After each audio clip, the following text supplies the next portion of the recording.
Her lips which whisper like reeds on the wind, wet with moisture sprung from a well deep within, whispers like the petals of an iris, the reedy blossom which weathers and is not trodden down for long. Fell Burgundy Iris or Moses Cleveland's Canterbury Tales, Book 8, line 2373. Of thus she thought, for thus she hoped, as clambered she but up the rope. Upon the ledge she dragged herself and spat into the pit, no way to know how far it went. 'Twas time to go. To catch her breath, a moment's rest, she sat. Then up again to help her friends onto the ledge, a hand to lend, a helping hand to guide and show the way, a helping hand to grasp as well as severed thus the rope had fell. As first to lead and last to leave, Sabrina thus indeed was peeved. As slammed into the rock she was, a stifled grunt, and just because she bounced and hit the rock again, some coin indeed downward to send, to plummet down but with a ching, a bing, but shining was that bling, its thunderous echoes within the pit, indeed a small price but to pay. The arrows came and hit the wall, careening off the rock to fall. The dawn indeed had come for those outside, but distant now they of the fray.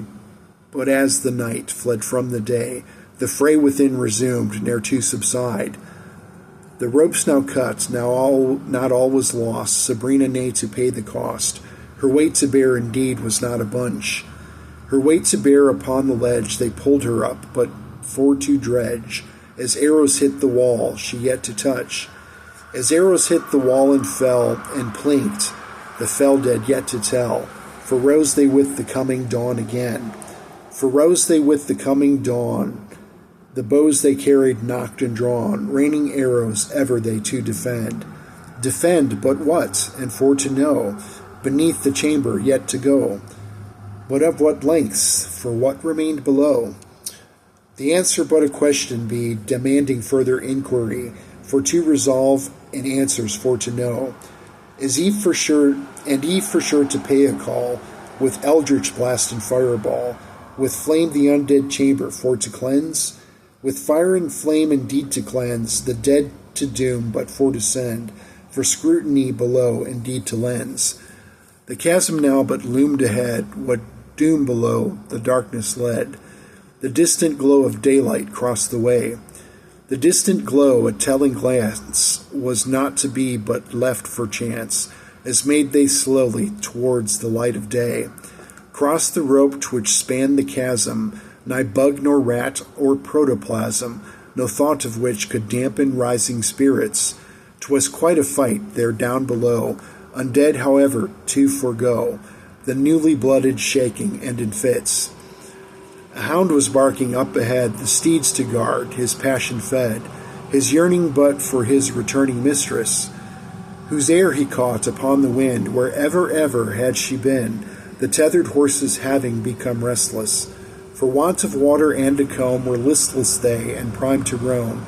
Down to the stream they of their fill to drink, when from the cave their owners came, but nigh to tell or to explain what took so long, and why the deathly stink. When horses snort and paw the ground, it is equated to a frown. But bathe before you're on our backs to leave. Y'all go bathe, but while we drink, till gone from you infernal stink. Then off to Ashton Village for to please. A breakfast bath and then a groom, and saddled up again by noon. The horses neighed to hit the trail again. As Viper took the lead again, downward traveled to descend. The barn this trail to be, but at its end.